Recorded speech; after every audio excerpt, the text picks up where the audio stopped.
Details లోకి వెళ్తే భద్రాద్రి కొత్తగూడెం జిల్లా జూలూరుపాడు మండలం ఖమ్మం కొత్తగూడెం ప్రధాన రహదారిపై మాచినేనిపేట తాండా గ్రామం వద్ద నడి రోడ్డుపై ద్విచక్ర వాహనాలు నిలపడంతో వాహనాల రాకపోకలకు అంతరాయం ఏర్పడింది. ఈ క్రమంలో భద్రాచలం డిపోకు చెందిన ఆర్టీసీ బస్సుకు ద్విచక్ర వాహనాలు ఉండడంతో డ్రైవర్ శ్రీనివాస్ వాహనాలను రోడ్డుపై ఎందుకు నిలిపారు, వాహనాల రాకపోకలకు ఇబ్బంది కలుగుతుంది, పక్కకి ఆపుకోమన్నందుకు నలుగురు ఆకతాయిలు డ్రైవర్పై దుర్భాషలాడి బస్సులోకి ఎక్కి నానా హంగామా సృష్టించారు.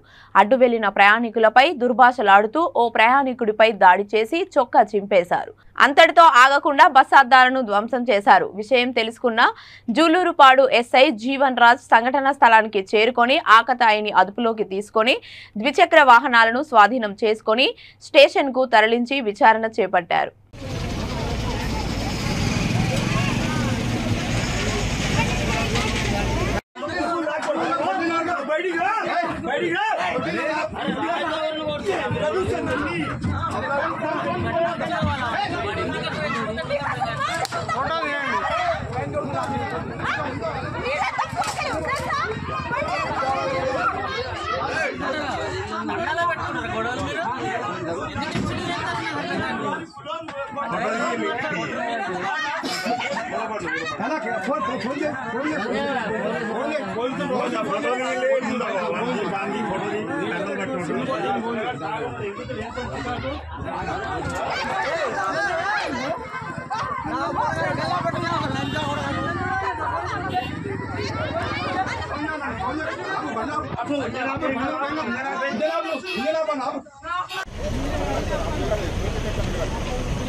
ఆగున్నాయి సార్ రోడ్డు మీద ఎదురుగా బస్సు వస్తుంది.